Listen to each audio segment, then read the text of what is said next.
because a good friend of Paul's, Mario Mancini, does a podcast on my show, and then Paul came on my show last year to talk about, he was actually challenging Ric Flair, because remember Ric Flair came in and done the Ric Flair last match. Yeah, I know. I remember when he passed out and everything like Yeah, that. Paul yeah, Roma yeah. was I like, "Oh, remember, Rick." yeah. Paul was like, "Well, Rick, you don't like me. You thought I shouldn't be a horseman. Rick, you fight me." And he called Rick out. Rick didn't respond to it anyway, but a couple of questions came in about that match with you guys, and then I seen that the Wrestling Bios channel done a segment maybe a few months back. I think it's got like 500,000 views or something of you guys match and them talking about it, and they used some of my footage for what Paul said about it, but he said that you guys are cool now. I have a little clip here that I can show you. Sure. Put it in. Personal against him. That would have been with anybody because of the agreement that we had. It was personal with Flair against me because he knew the deal, and I didn't have time to talk to the office and say, "Hey, what's going on?" This came out of his mouth. Whether that was true or not, I don't know to this day. And I rightly don't care. I did what I did. I don't regret what I did because it wasn't personal. So I don't regret it. You follow? Yeah. Again, Alex is I think he's a great guy. He was a great kid at the time. I spoke to him since. And again, I think we parted. We came to an understanding, to an agreement that everything is cool between us. But again, that's pretty much the gist of it. That's pretty much what he said anyway. But what I'd like to know is, like, without going into the old details of the match and everything that you've spoken about before, what agreement did you guys come to? Did he call you about things over the years, or where do you guys stand now? Like, we talked a few times on the social networks, and we're fine. I mean, I understand his position. Looking back from his side, but he was a great talent and great wrestler, and he could have been much more in that business. And I think he did the wrong decision in doing that behavior, what he did that night. I mean, it was not very professional. I understand he was pissed at the office or pissed at Ric Flair. I don't know what they had for disagreements there, but he said the agreement. He said that the agreement was that he was to lose to you on house shows, but not on the pay-per-view. That's what he told me. Okay.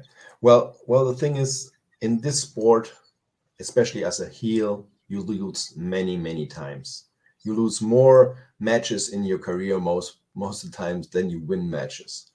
And if you are so focused on, oh, do I have the victory or am I losing? Then you're never going to be happy in this sport.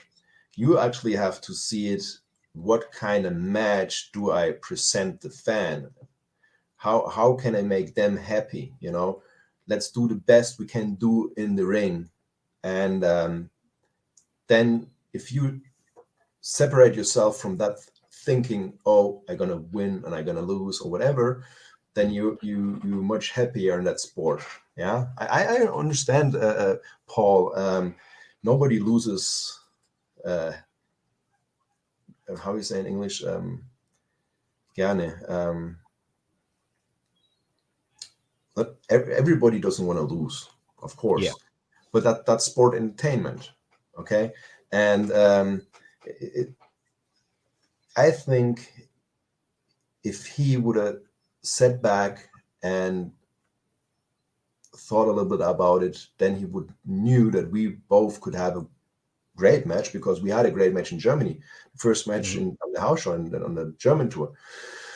The fans would have been happy, and the company would have said, hey, listen, that guy is reliable. We can trust him, and we will give him an even bigger push, and he would have been an even bigger star than he was already. Okay, so I think he did the wrong decision that night. Paul said to me on the show that he thinks it's a very good match, that one on the TV. The pay-per-view match. Yeah. Well, it was not a bad match, but I could have showed much more, and he didn't use my abilities. And of course, it's very easy to take advantage of a guy who's 18 years old and is respecting the veterans and respecting the sport and doesn't want to lose his job in a big company. Okay. Mm. I mean, I believe him. It was not personal.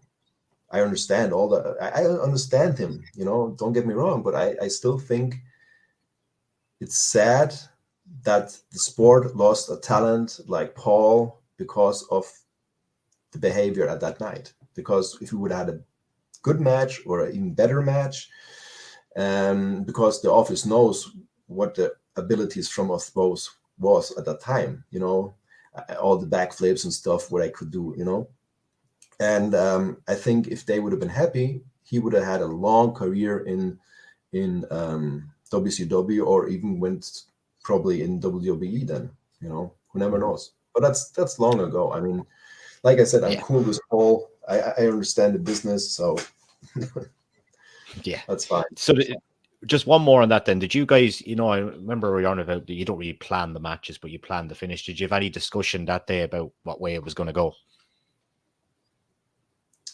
Well, it definitely went different than we had some stuff planned. But it's over 20 years ago, and it's just one. Actually, it's also a very important moment or experience in my life, because after that I handled situation differently. Mm-hmm. So you learned from it. Yeah, so it was good for me. It made me even much more a pro wrestler.